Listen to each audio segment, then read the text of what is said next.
Alors, bienvenue à Un monde à l'envers, édition du 4 novembre 2019, 18h, 7h du Québec. Heureux de vous retrouver, de plus en plus fidèles et nombreux. Ceux qui ne sont pas encore abonnés, faites-le. Toute une aventure, Un monde à l'envers, vous allez vraiment apprécier.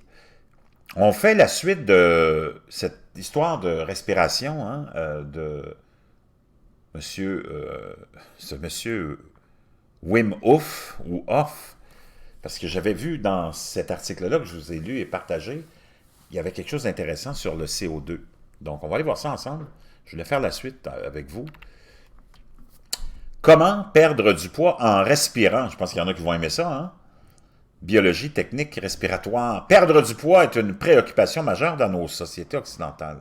Outre les considérations sociétales que cette préoccupation reflète, les solutions pour perdre du poids sont légion. Pourtant, savez-vous où passe le poids que l'on perd? On dit que les graisses sont brûlées ou qu'elles se changent en muscles. Mais quelle est la réalité de tout cela? Si vous voulez vous amuser, demandez au coach sportif, au diététicien et à votre médecin ou par votre masse en graisse lorsque vous perdez du poids. La bonne réponse est dans votre respiration. Ce qu'on appelle la graisse chez l'humain est en fait le tissu adipeux. Le tissu adipeux est une couche de tissu se trouvant sous le derme et s'appelle hypoderme. C'est un tissu conjonctif composé de cellules particulières, les adipocytes. Les adipocytes ont la capacité de convertir les acides gras en triglycérides qu'elles stockent sous une forme de gouttes de gras. Pour cela, elles sont capables de s'étendre bien au-delà de leur forme de base. Ainsi, plus elles sont grosses, plus elles stockeront de gras. À quoi ce gras stocké sert-il lorsque le corps fait un effort? L'adipocyte va relarguer des acides gras dans le sang utilisables par les muscles. Ces acides gras, qui sont des chaînes de carbone, vont donc être métabolisés pour générer de l'ATP, la molécule de l'énergie. Or, ce sont ces molécules qui créent de la masse, entre autres. Donc, lorsqu'on veut perdre du poids, où passe le carbone? Il ne vous a pas échappé que lorsque l'on respire, on émet du CO2. Eh bien voilà, à part le carbone métabolisé pour générer de l'ATP, on estime sur une journée normale que l'on perd environ 200 grammes de carbone au repos. Évidemment, la quantité de carbone ainsi éliminée dépendra de l'activité physique. Toutefois, se concentrer sur la respiration permettrait de perdre encore plus de poids. Le japonais Miki Ryosuke a ainsi remarqué qu'au cours d'exercices respiratoires pour soulager le dos, il avait perdu environ 10 semaines 12 kilos. Pour ce faire, il travaillait une respiration profonde, respiration qui peut se rapprocher de la cohérence cardiaque. Ainsi, il aurait perdu beaucoup de poids, il en a même fait une méthode. Sur quoi s'appuie-t-il? L'oxygène participe à augmenter le métabolisme. Donc, si on respire plus, on élimine plus. Logique? Bien évidemment, c'est plus compliqué que ça. Tout d'abord, vous n'avez pas la moindre chance de perdre du poids en hyperventilant.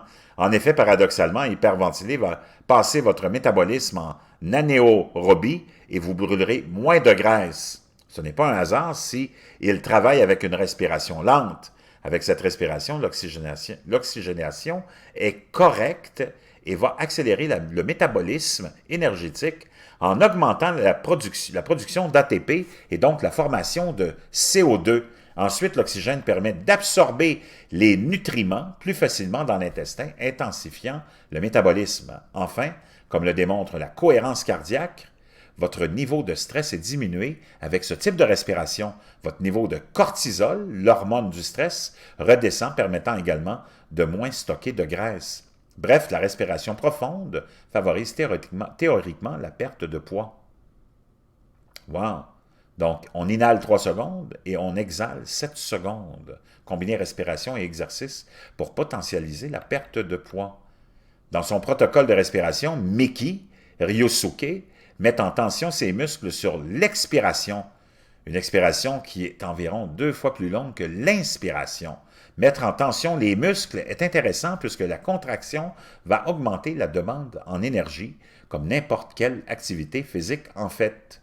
En laissant l'expiration longue, on va favoriser la production de CO2 qui permettra, lors de l'inspiration, de bien assimiler l'oxygène, accélérant le métabolisme aérobie.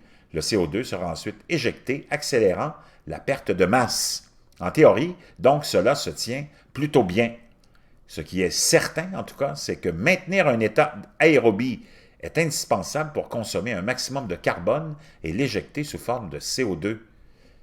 Est-ce que l'on perd du poids en respirant? La réponse est oui. Chimiquement, c'est par le CO2 que l'on évacue la plus grande partie du carbone que l'on stocke.